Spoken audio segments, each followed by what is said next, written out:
नमस्कार, मैं हूं दिबांजलि मित्रा। भारत जोड़ो अभियान खत्म करने के बाद राहुल गांधी विदेश दौरे में व्यस्त हैं और इस दौरे के दौरान राहुल गांधी ने कुछ ऐसा बोल दिया जिससे वो बीजेपी के निशाने पर आ गए और बीजेपी यह आरोप लगा रही है कि राहुल गांधी विदेश की धरती पर भारत को अपमानित कर रहे हैं।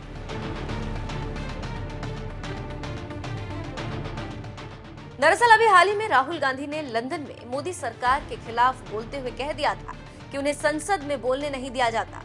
यहां तक कि यह भी कह दिया कि भारत का लोकतंत्र खतरे में।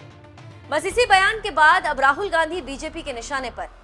वहीं राहुल गांधी के बयान के बाद केंद्रीय रक्षा मंत्री राजनाथ सिंह भी सदन के अंदर राहुल गांधी पर जमकर बरसे थे। राजनाथ सिंह ने क्या कुछ कहा है, आप खुद सुनिए। राहुल गांधी जो इसी सदन के सांसद हैं, राहुल गांधी ने लंदन में जाकर भारत को बदनाम करने की कोशिश की है और कहा है कि भारत में लोकतांत्रिक व्यवस्था पूरी तरह से तहस-नहस हो रही है और विदेशी ताकतों को आकर यहां पर भारत के लोकतंत्र को बचाना चाहिए।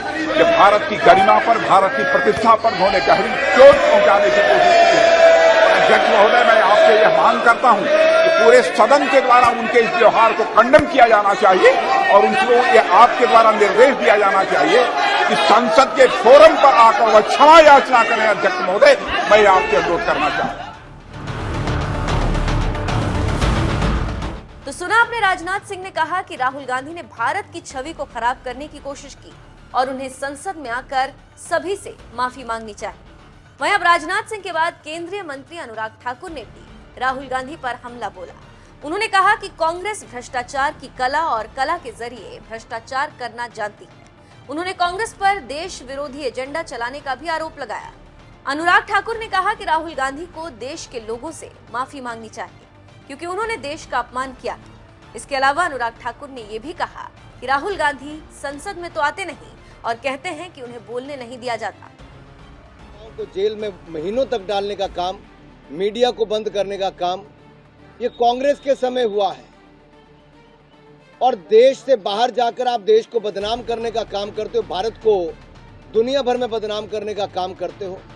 राहुल जी, आपको तुरंत वापस आकर सदन में, जहां देश से माफी मांगनी चाहिए, सांसदों से, संसद से माफी मांगनी चाहिए, वहीं पर देश की सीमा पर सैनिकों से माफी मांगनी चाहिए, देश की महिलाओं से, मजदूरों से माफी मांगनी चाहिए, देश के उस गरीब मजदूर से जो अपनी खून पसीना बहाकर देश को सींचता है, आगे बढ़ाता है, जिसके चरण धोकर मोदी जी उनका सम्मान करते हैं और दूसरी ओर दुनिया के देशों में जाकर भारत का अपमान करने में लगते हो। इसके अलावा अनुराग ठाकुर ने कांग्रेस पर भ्रष्टाचार के भी आरोप लगाए। उन्होंने कहा, कांग्रेस भ्रष्टाचार की कला और कला के जरिए भ्रष्टाचार करना जानती है। वो देश के खिलाफ एजेंडा चला रहे। वैसे तो आजकल सब भ्रष्टाचार करने वाले एक मंच पर दिखते हैं। एक पार्टी वो है जो अपने पार्टी के भ्रष्ट नेताओं के लिए पद्म भूषण और भारत रत्न मांगती है और दूसरी पार्टी वह जो पद्म भूषण के बदले भ्रष्टाचार करके अपनी पेंटिंग बेचने का काम भी करती है, पद्म भूषण बेचने का काम भी करती है, पैसे कमाने का काम भी करती है। क्या FATF की रिपोर्ट कांग्रेस का भ्रष्टाचार का मॉडल दुनिया भर में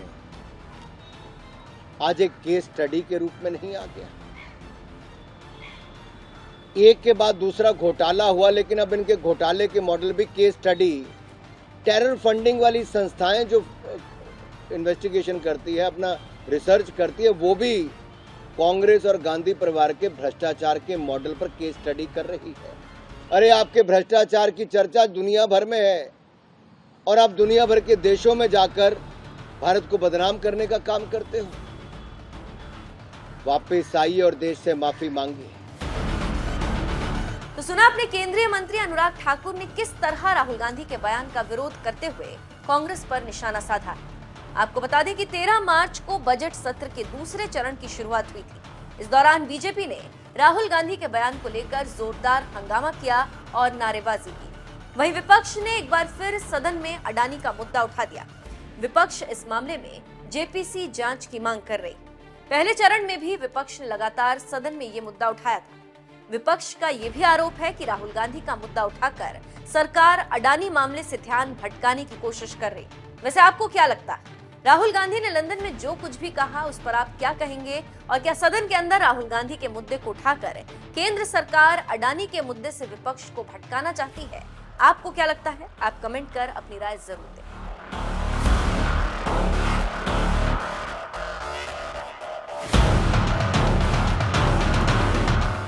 नेताओं को जेल में महीनों तक डालने का काम, मीडिया को बंद करने का काम, ये कांग्रेस के समय हुआ है। और देश से बाहर जाकर आप देश को बदनाम करने का काम करते हो, भारत को दुनिया भर में बदनाम करने का काम करते हो।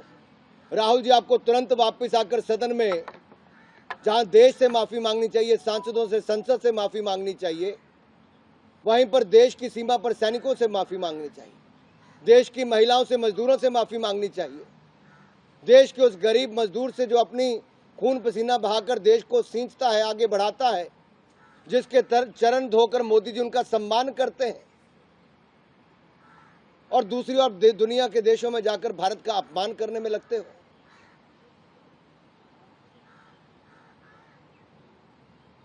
करप्शन एक आर्ट, या आर्ट से करप्शन कैसे हो, ये आर्ट भी कांग्रेस और गांधी परिवार से सीखनी चाहिए।